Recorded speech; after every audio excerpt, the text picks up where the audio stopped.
Y bien, estamos ahora con Marisol Pérez Tello, la presidenta de la Comisión de Justicia, congresista por el Partido Popular Cristiano. Marisol, ¿qué tal? Buenas noches. ¿Cómo estás? Muy bien, buenas noches.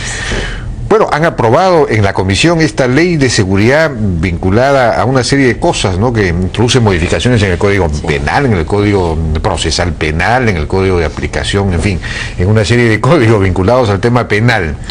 Y han, creo que, resumido un montón de proyectos, ha sido un trabajo medio titánico, sí, ¿no? Muchísimo.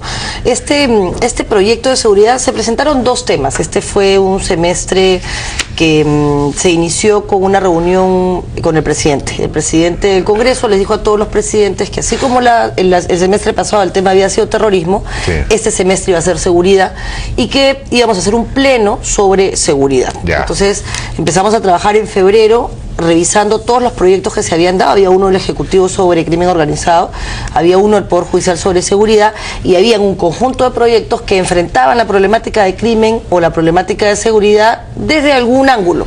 Y el de crimen organizado, que ya lo aprobaron hace como 2 semanas, ¿no es cierto? Aprobado ese. Sobre la base de un proyecto enviado por el Ejecutivo. Por el Ejecutivo. ¿Qué novedades trae? ¿Para qué sirve? Mira, ambos tienen, vamos a hablar sobre el de crimen primero. El de crimen organizado lo que hace es reconocer la figura, o sea, reconocer la existencia de gente que se reúne para delinquir, así como hay asociaciones. ¿No es asociación ilícita para delinquir? No, porque a la asociación ilícita le faltan algunos elementos que tiene el crimen organizado, ¿no? Por ejemplo, el crimen organizado tiene una estructura jerárquica, tiene mandos, tiene distribución de funciones y tiene, digamos, hay 3 o más personas que, al igual que una SAC, solamente que para el mal, se constituyen con un ánimo de permanecer en el tiempo para generar actividad delictiva.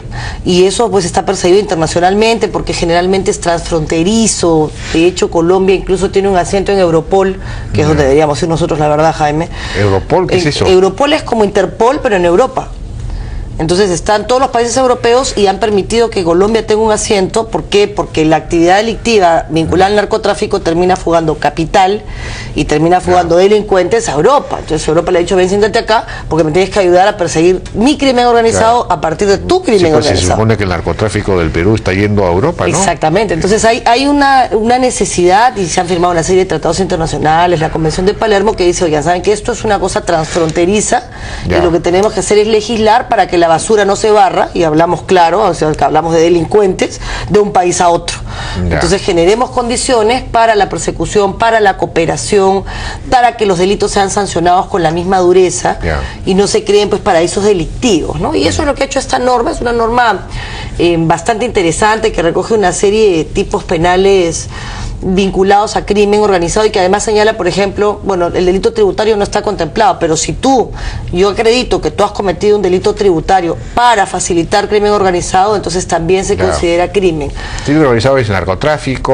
Bueno, están varias cosas, ¿no? Extorsión, está estafa, cuando lo haces, digamos, cuando organizas todo un aparato para cometer este tipo de delito, entonces adquieres expertiza y pues una especialidad. Las bandas, por ejemplo. Por ejemplo, la banda de asaltantes, eso es crimen organizado. Cuando no se organizan para un asalto, sino que están permanentemente como una empresa. Una empresa del delito.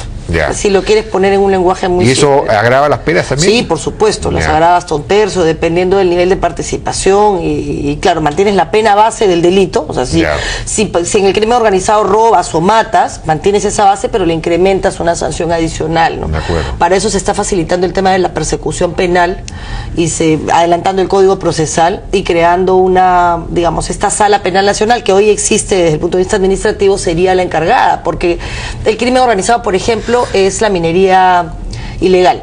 Entonces es bien difícil perseguir minería ilegal o trata de personas en el lugar.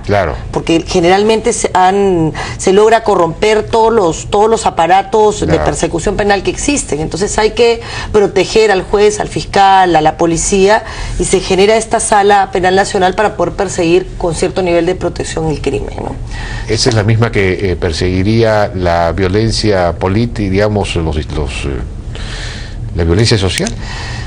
Tiene naturaleza distinta, ¿no? Porque no es crimen organizado. Es bien organizado, pero en fin. Sí, bueno, sí, no, es organizado sin duda, porque también es verdad que hay gente que se dedica a esto sistemáticamente y que tiene incluso financiamiento para eso, ¿no? Hay algunos casos. De hecho, esta sala penal se crea como respuesta al problema de Espinar, ¿no? Para darle, digamos, un reconocimiento jurídico a un tema que respondió a una realidad, ¿no? Que es la posibilidad de que los jueces puedan perseguir el delito sin exponer sus vidas, de acuerdo, y que eso condicione su decisión. Bueno, vamos a ir a una pausa y regresamos ahora con la otra ley, la de seguridad. Regresamos. Nuevo LG Optimus G. Pídelo hoy en Claro. Cuenta ganadora del BBVA Continental. RE/MAX Seguros. Todo va a estar bien.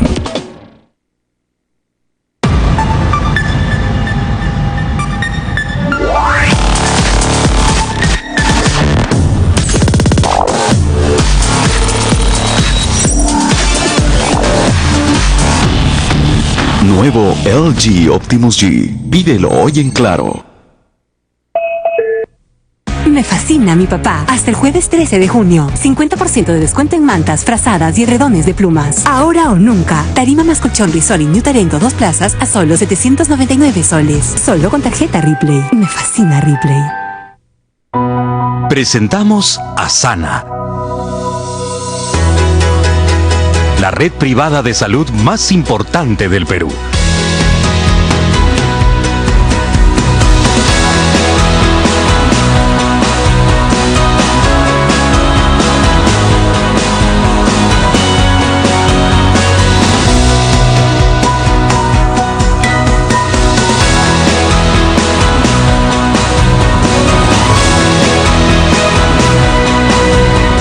Tú mereces una vida sana.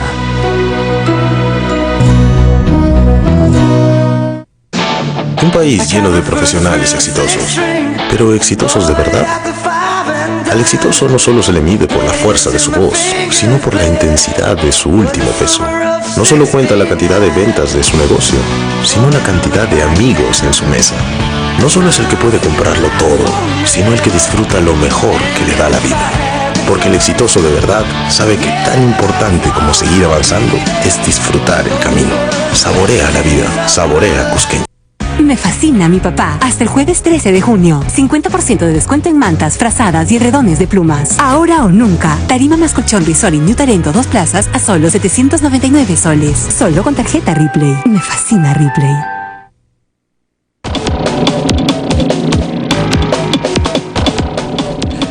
Seguimos conversando entonces con Marisol Perestello, presidenta de la Comisión de Justicia, que fuera de la ley de crimen organizado también han aprobado el proyecto de ley relativo a una serie de modificaciones al Código Penal, al Código de ejecución penal, procesal, de niños, etcétera, ¿no es cierto?, para mejorar la lucha contra la inseguridad. Ahora, no sé si nos puedes hacer un resumen, porque eso es bien complicado, son un montón de artículos. Pero podemos comentarlo, digamos, la lógica del proyecto, porque han habido varios proyectos antes y todavía uno para que los presos extranjeros, básicamente burriers, regresen a sus países y no se queden pululando en el Perú cuando no tienen ni domicilio ni posibilidad de conseguir trabajo. Regresen a su país, no nos cuesten plata, liberen nuestras cárceles en un 3% de la población penal y resocialicemos a quienes se van a quedar en nuestro país. ¿Eso se ha aprobado? Ya se aprobó, el martes de la semana pasada. Y se han aprobado otros sobre el uso de menores y una mayor sanción penal, pero este de seguridad tiene una lógica que a mí me parece importante. Primero, no tiene el juego de incrementar penas. Porque incrementando penas el tema no se resuelve. Sí, es verdad que se incrementan 1 año o 2 para que tenga lógica el proyecto en algunos supuestos de extorsión, básicamente vinculados a delitos contra el patrimonio, que son los más reiterativos. La lógica es esta: primero, el primario va a tener todas las facilidades. Vamos a tratar de resocializarlo, vamos a concederle sus beneficios, pero al reincidente y al habitual le vamos a dar todo el peso de la ley. Si tú me demuestras que no tienes ninguna intención de resocializarte, te vas a quedar en la cárcel todo el tiempo que sea necesario hasta que dejes de ser un peligro. Incluso las faltas, Jaime, que antes no se consideraban, no tenían sanción de pena privativa de libertad, cuando sea reincidencia de habitualidad, van a tener sanción penal. Porque ese señor lo que está haciendo es aprovechar los vacíos de la norma. ¿Qué cosa es una falta? ¿Qué diferencia una falta de un delito? Vamos por lo elemental. El delito tiene primero una mayor cuantía y se suponía que un mayor grado de afectación penal. La falta es, por ejemplo, que te arranche la cartera, que te robe la billetera. Esto que es lo que en realidad crea el clima de inseguridad, ¿no? Un robo de billetera, por ejemplo, es una falta, no es un delito. No es un delito. O sea que un hurto, digamos, lo que llaman un hurto es una falta. Exactamente. Un hurto donde no hay violencia, sino que si no te sustraigo. Voy al restaurante donde estás comiendo a venderte caramelos, entonces apoyo la bolsa y te quito el celular. Claro, 20 de esos nunca te van a meter a la cárcel. Pero ¿es un tema de cuantía también? También es un tema de cuantía. Si el celular es un iPhone... No, pero en la práctica, Jaime, la policía te lo dice, ¿no? Capturan al muchachito que se roba los espejos y lo tienen que soltar a las 24 horas, porque no hay pena efectiva. Bueno, eso hay que resolverlo. Ya lo resolvimos. Entonces, ¿qué cosa hemos dicho? Si tú eres reincidente, por eso va a haber un registro de faltas. Se está creando un registro de faltas. A la primera te la perdono. Ah, mira, con responsabilidad social. A la segunda y a la tercera te vas a la cárcel. A la tercera. Sí, eso es habitualidad. Ahora, a la cárcel, pero ese es el problema, pues te vas a estas cárceles que son fábricas de delincuentes. Sí. Digamos, lo que debería haber es un sistema de centros de detención pequeños, locales, municipales, o vinculados a las comisarías, no sé, en donde tú puedas poner, pues, por unos días o semanas, como es en Estados Unidos, alguien que comete un hurto, alguien que comete una falta, digamos, lo metes unos días y recibe alguna clase de asistencia social o alguna clase de tipo para que aprenda, pero que reciba alguna clase de castigo, porque si no es la impunidad. Tienes que esperar a la tercera falta para... Sí, hay esa mejora, digamos, sustantiva. Lo otro que hay es... Se ha reformado la aplicación de la sanción, Jaime, que eso a mí me parece súper importante. Además es una propuesta del propio Poder Judicial. ¿Sí, aquí cómo? Hoy te decían, si matas a una persona, eres un sicario, te aplico entre 6 y 20. Ya. Y al final al hombre le aplicaban 6. Entonces uno decía, a ver, ¿por qué este señor le aplica en 6 y a este 14 cuando han cometido el mismo delito, ¿no? Había mucho margen para la aplicación de una pena. Entonces, lo que se ha hecho hoy es, la pena se va a aplicar por tercios. El primer tercio, si hay atenuantes, es decir, si por ejemplo matas a alguien o golpeas a alguien y lo trasladas al hospital, con lo cual tienes la intención de por lo menos remediar el daño causado. Eso es un atenuante. Un agravante si haces lo mismo pero lo escondes. Te das cuenta que es el mismo hecho, ¿no? Claro. Yo le pego a alguien y luego genero la muerte de este señor. En un caso lo trato de salvar, en otro caso lo trato de esconder. Claro. Uno es un agravante, otro es un atenuante. Claro. Entonces se divide por tercios. Si hay un atenuante es el tercio más bajo. Claro. Si hay un agravante es el tercio más alto. Y si simplemente le pegas y luego le generas la muerte, el tipo base es el tercio medio. Con lo cual el juez va a tener un margen de apreciación mucho más pequeño, la pena va a ser mucho más objetiva, y eso va a generar mucha mayor seguridad y certidumbre jurídica, ¿no? Sobre eso se ha creado una relación de atenuantes y agravantes, como por ejemplo los crímenes llamados de odio, ¿no? Que es el crimen en razón del sexo, en razón de la religión, o de un equipo de fútbol. O sea, cuando el móvil es un odio por una característica tuya, ¿no? Porque eres blanco, porque eres alto, porque eres de la Alianza, porque eres de la U, porque eres católico. Eso es un agravante. ¿No?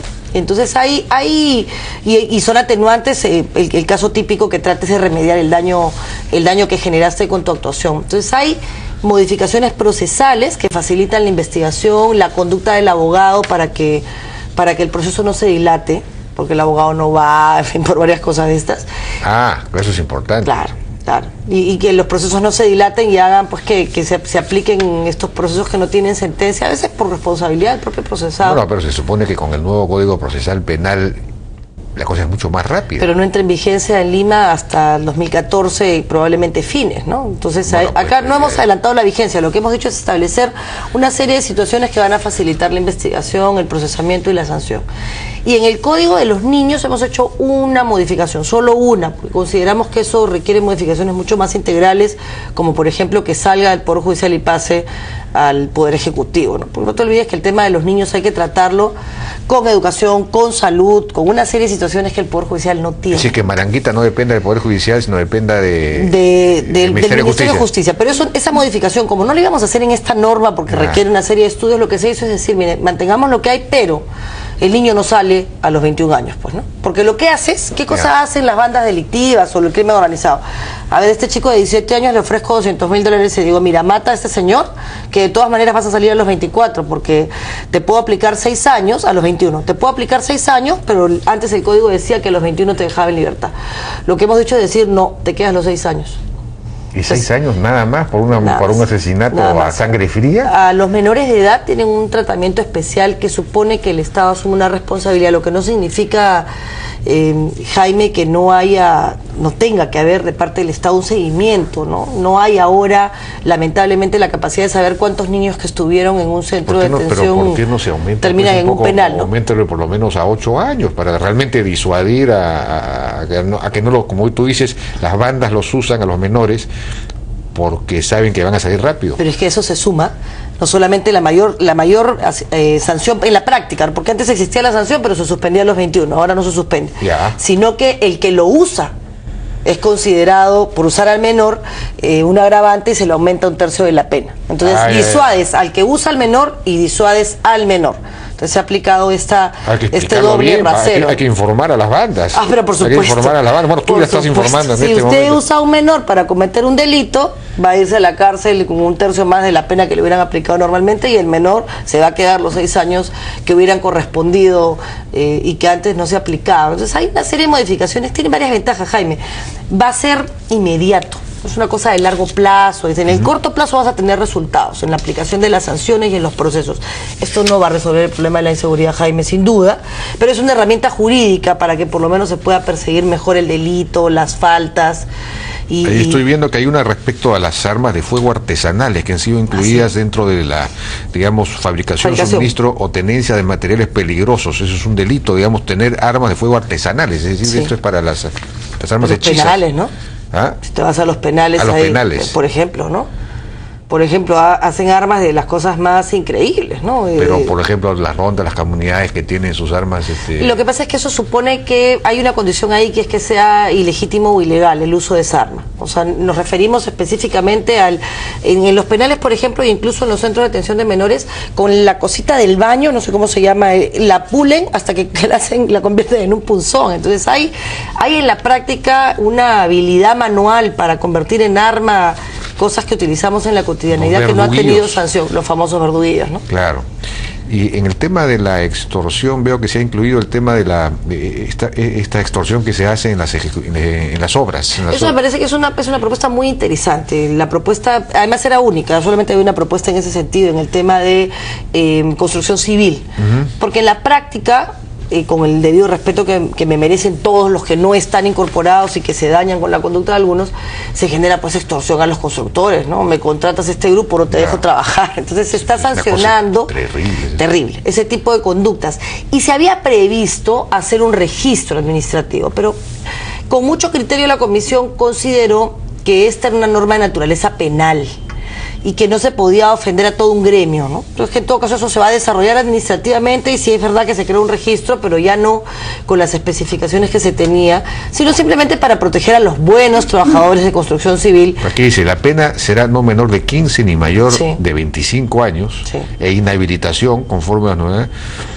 Si la violencia o amenaza es cometida contra el propietario, responsable o contratista de la ejecución de una obra de construcción civil, pública o privada, o de cualquier modo impidiendo, perturbando, atentando o afectando la ejecución de la misma.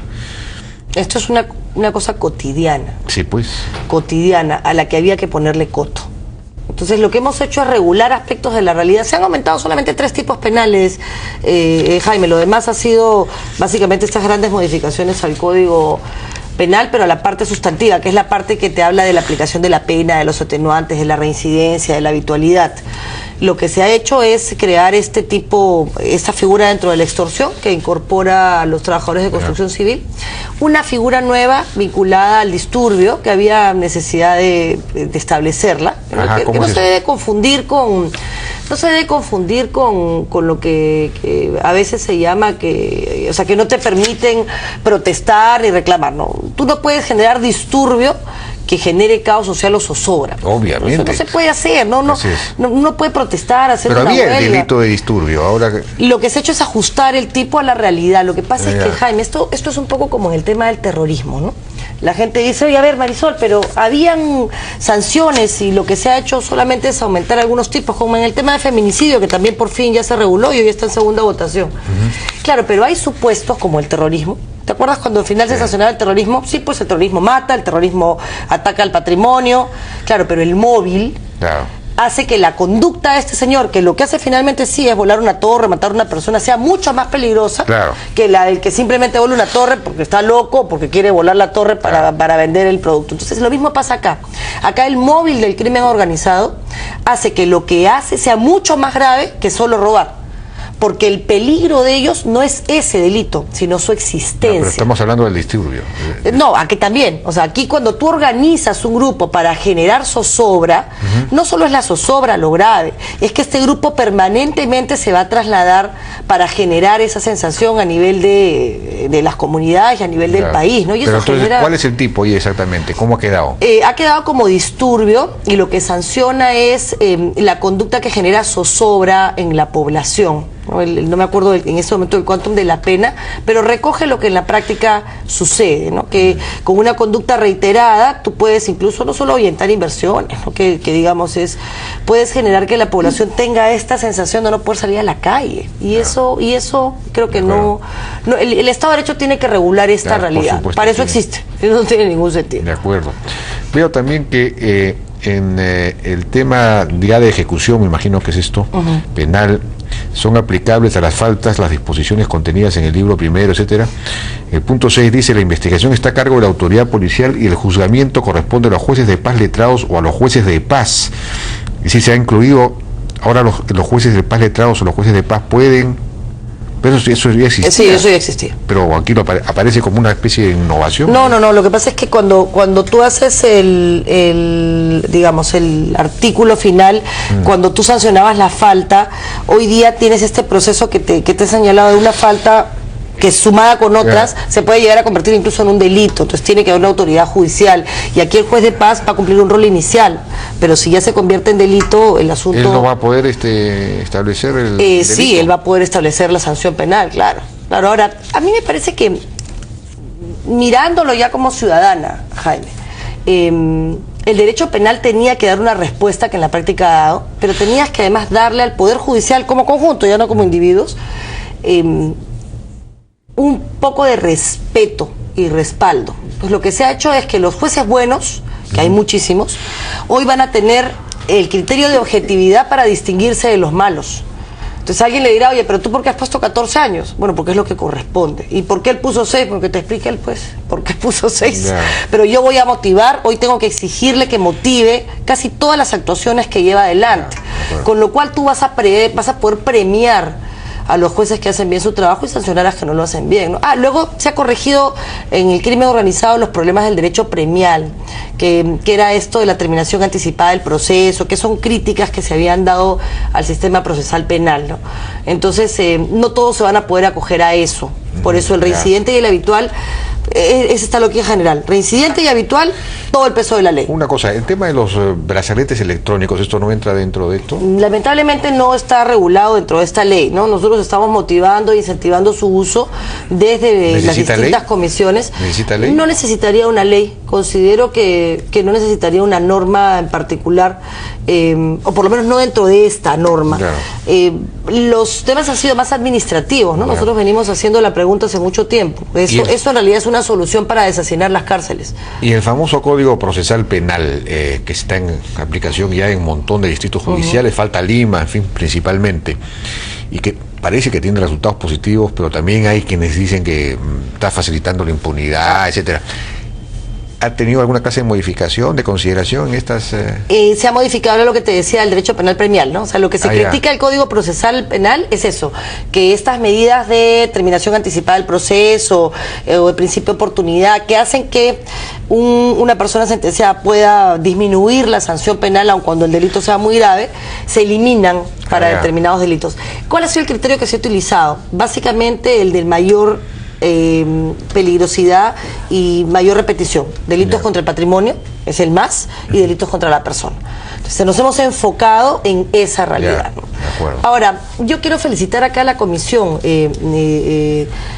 ¿Por qué, Jaime? Porque no hemos caído en la tentación populista de sobrepenalizar, sino que hemos tenido la capacidad como comisión de analizar toda la problemática y decir: eso no va a resolver el problema, va a ser una aparente respuesta que no va a resolver el problema hoy.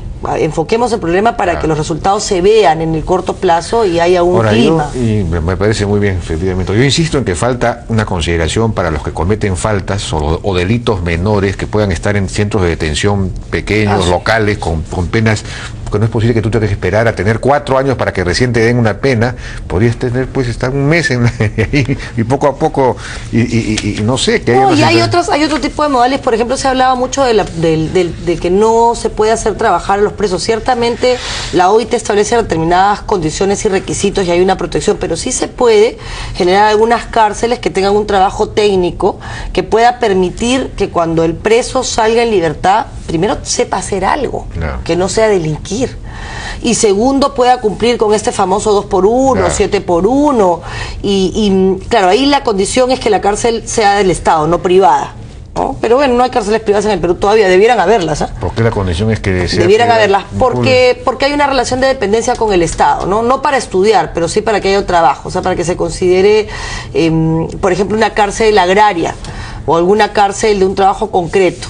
Hay algunos requisitos para que esto se... Entonces, lo que hay que hacer es buscar medidas imaginativas en un país que reclama mejores cárceles, mejores procesos de resocialización. Hay un programa extraordinario en Piura para jóvenes, para ya adultos, entre 19 y 21 años, por ejemplo.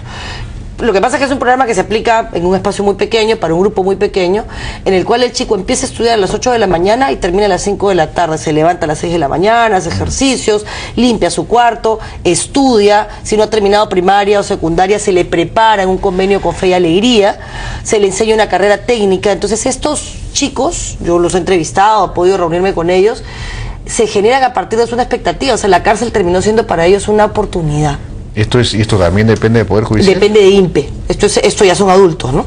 Lo que pasa es que es un programa piloto que atiende solamente a un grupo pequeño, pero y replicarlo cuesta plata, pero hay que hacerlo. Pero hay que hacerlo. Bien. Hay que hacerlo. Marisol Pérez Tello, muchas gracias. Muchas gracias a ti. Felicitaciones por esta labor complicada. Esperemos que se apruebe en el Pleno y que funcione y sirva para nosotros. Bueno, ya después de tanto trabajo tiene que aprobarse en el Pleno, sí, ¿no? Sí. Bueno, muchas